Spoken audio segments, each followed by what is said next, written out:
Pourquoi le viager a-t-il de plus en plus de succès ?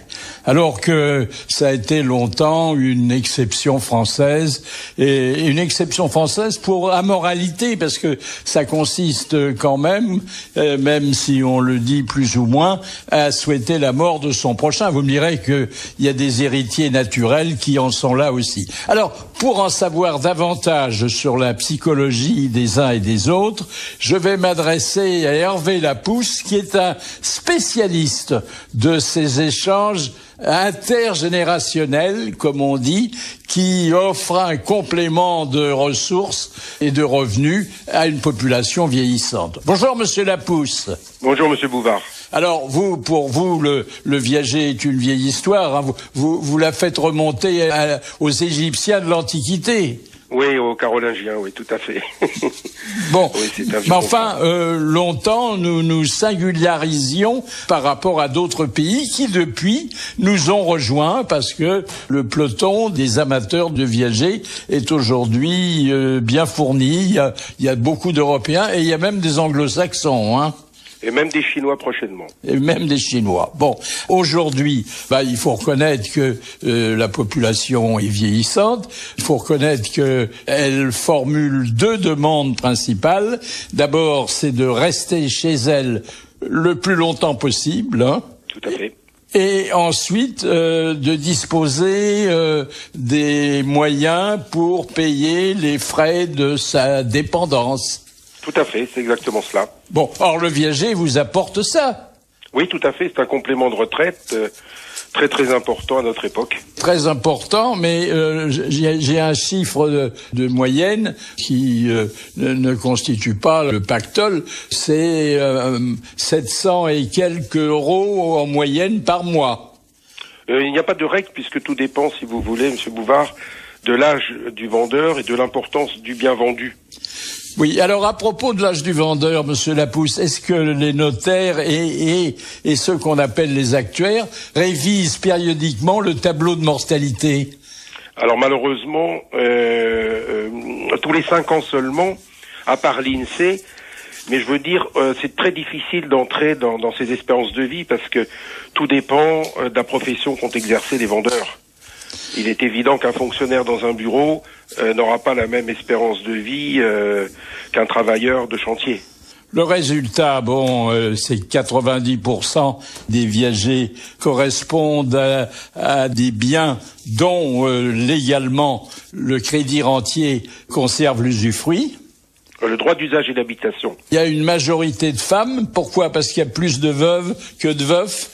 Oui, tout à fait, parce que l'espérance de vie, si vous voulez, d'une femme, en partant de la naissance, une petite fille a 7 ans de plus d'espérance de vie qu'un petit garçon. Alors, il y a l'âge des acquéreurs, et l'âge des acquéreurs s'est abaissé parce que, même le gouvernement a souvent préconisé de puiser une retraite complémentaire dans des opérations immobilières. Sauf que là, il n'y a pas de prêt bancaire à espérer pour celui qui achète un viager. Aucune possibilité du fait, si vous voulez, que nous prenons une hypothèque de premier rang sur le bien vendu en viager pour garantir le paiement de la rente viagère au vendeur.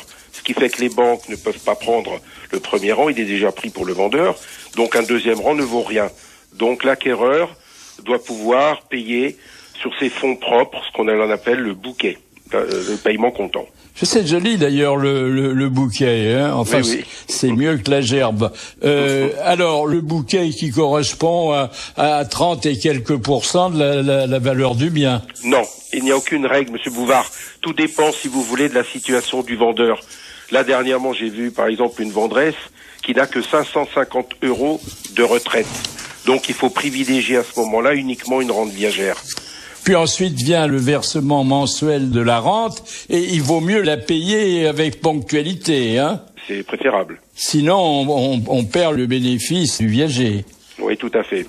Si le crédit rentier se fait écraser en sortant de chez le notaire, est-ce que l'accord est toujours valable ? Le Code civil prévoit une nullité de l'acte au terme de 21 jours si le vendeur décède d'une maladie qu'il avait au moment de contracter la signature notariale.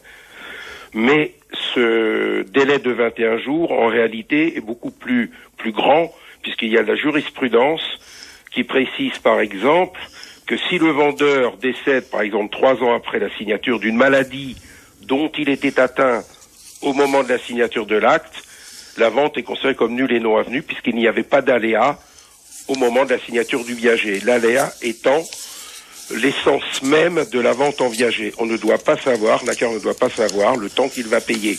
Par contre, le vendeur sort de l'étude notariale, se fait écraser par une voiture comme vous dites, l'acte est valable. Oui. Puis il y a aussi des abus de faiblesse, hein.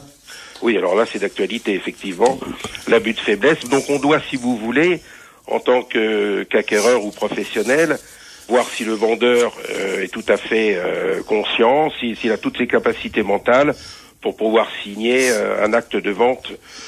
C'est très important et des fois, quand on a des gens très âgés en face de nous, nous demandons par le médecin traitant un certificat médical confirmant l'aptitude mentale du vendeur. Enfin, il y a le cas extrême de Jeanne Calment qui avait vendu son bien, je crois qu'elle avait 99 ans et l'acquéreur en avait 47. Or, elle lui a survécu.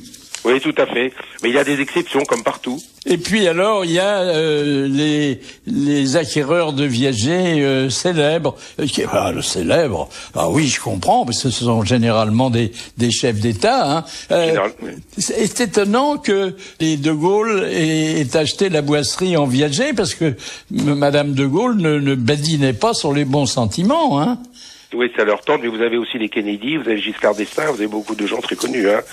Et puis même, dit-on, la villa de Hollande et de Royal sur la côte a été payée de cette façon.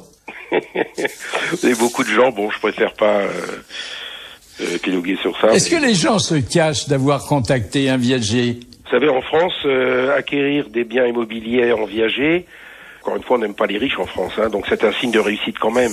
Donc, ce sont des investisseurs, donc ça prouve qu'ils ont réussi. En général, on ne le crie pas sur les toits. Oui, mais enfin, on vient au secours des retraités et on sait que ce sont les premiers demandeurs. Bon, eh bien, merci, Monsieur Lapousse, et puis je vous souhaite de continuer encore longtemps cette activité qui finalement rend service à tout le monde. Merci. Merci, Monsieur Bouvard. Merci. Allô, ici Bouvard sur RTL.